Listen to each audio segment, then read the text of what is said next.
Pela primeira vez em muito tempo, o Procurador-Geral da República pode dizer não a Gilmar Mendes. O ministro do STF quer incluir o governador Romeu Zema no inquérito das fake news, por causa de um vídeo satírico.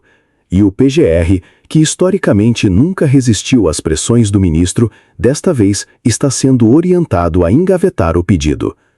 Gilmar Mendes, ministro do Supremo Tribunal Federal há mais de 20 anos. Um dos integrantes mais influentes da corte, Gilmar acumulou ao longo das décadas uma reputação de operar nos bastidores do poder com habilidade e sem constrangimento. Sua influência sobre o Ministério Público Federal é um tema recorrente nos círculos jurídicos brasileiros. O segundo personagem é o Procurador-Geral da República. Sua relação com Gilmar Mendes é marcada por uma palavra: subserviência. Em diversas ocasiões, o PGR atendeu pedidos ou adotou posições que beneficiavam o ministro, evitando confronto e protegendo a relação. O terceiro personagem é Romeu Zema, governador de Minas Gerais, filiado ao Novo, reeleito em 2022 com ampla margem. Zema publicou um vídeo satírico que desagradou Gilmar Mendes, e Gilmar, por sua vez, pediu ao PGR que incluísse o governador no inquérito das fake news, o mesmo inquérito que já foi usado para investigar e pressionar adversários políticos do campo progressista. O inquérito das fake news foi aberto pelo STF em 2019 para investigar a disseminação de notícias falsas e ataques à corte. Ao longo dos anos, ele se tornou um instrumento controverso, criticado por juristas, advogados e entidades de imprensa por sua amplitude e por permitir que o próprio tribunal investigasse quem o criticava. Gilmar Mendes quer incluir Romeu Zema nesse inquérito por causa de um vídeo satírico.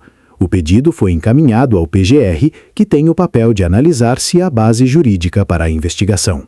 O problema do pedido é óbvio para qualquer jurista que o analise com isenção. Vídeo satírico é expressão política protegida pela Constituição.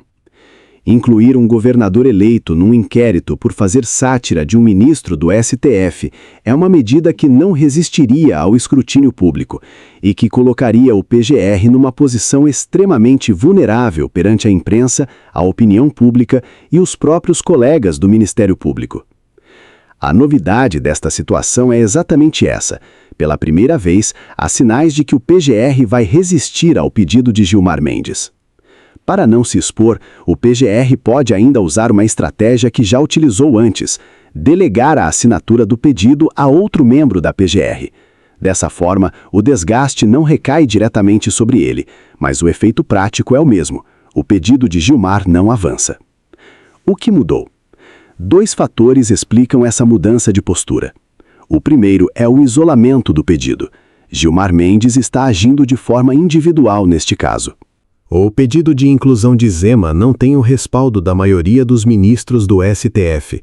É uma iniciativa pessoal, e isso retira a blindagem institucional que normalmente protege quem atende pedidos da corte. Se o PGR topar e o caso virar escândalo, ele estará sozinho na exposição. Gilmar não vai salvá-lo. O segundo fator é o estado atual do STF. O tribunal está dividido internamente, mais recuado diante da opinião pública e do Congresso e enfraquecido por escândalos que afetaram a imagem de alguns de seus integrantes. Um pedido polêmico como esse, em outro momento, poderia contar com o peso institucional da Corte como proteção. Hoje, esse peso não existe da mesma forma. Há um elemento nessa história que raramente é discutido abertamente, mas que é decisivo: o medo do ridículo público. O PGR sabe que, se levar adiante o pedido de Gilmar, vai virar notícia. Vai ser o procurador que quis investigar um governador por fazer piada de um ministro. Vai ser o homem que transformou o inquérito das fake news numa ferramenta de perseguição política contra um adversário ideológico do STF. E essa narrativa, uma vez instalada, não tem como ser revertida. O medo do ridículo é um fator real no comportamento de autoridades jurídicas e políticas. Não é fraqueza, é cálculo. Nenhum procurador, juiz ou ministro quer ser lembrado como aquele que fez uma coisa absurda. E Gilmar Mendes, neste caso específico, não vai defender ninguém, porque ele próprio sabe que o pedido é indefensável publicamente. Por isso o fez pelo caminho informal, pedindo ao PGR sem transformar em ato formal do tribunal. Este episódio é um sintoma. O que ele revela sobre o STF hoje é mais importante do que o desfecho do pedido sobre Zema. Um tribunal coeso e com autoridade institucional consolidada não produz esse tipo de situação. Ministros não fazem pedidos isolados que os próprios colegas não apoiam. Procuradores não precisam ser orientados a ignorar ministros. A cadeia de pressão informal não funciona quando a instituição está funcionando como deveria. O STF de hoje está fragmentado. Os escândalos que atingiram alguns de seus integrantes reduziram a capacidade da Corte de agir com coesão. O Congresso passou a enfrentar o tribunal em votações importantes. A opinião pública, que durante anos tratou o STF com deferência, passou a questioná-lo de forma mais aberta. Gilmar Mendes pedindo ao PGR que investigue um governador por sátira e o PGR sendo orientado a ignorar o pedido, isso não é normalidade institucional. É a imagem de uma corte onde o poder informal ainda existe, mas já não basta para mover as peças como antes. O que este episódio mostra, acima de tudo, é que o período de imunidade informal do STF está chegando ao fim. Durante anos, pedidos como o de Gilmar Mendes seriam atendidos sem muito questionamento, porque o custo de recusar era maior do que o custo de obedecer. Essa equação está mudando. O Congresso derrubou o veto de Lula. O Senado rejeitou a indicação ao STF. São movimentos distintos, em instituições distintas, mas apontam para a mesma direção. O STF perdeu parte da capacidade de impor sua vontade fora dos limites formais do processo judicial. Isso não significa que o tribunal está morto ou irrelevante. Significa que ele está sendo obrigado a operar dentro de limites que, por muito tempo, não respeitou.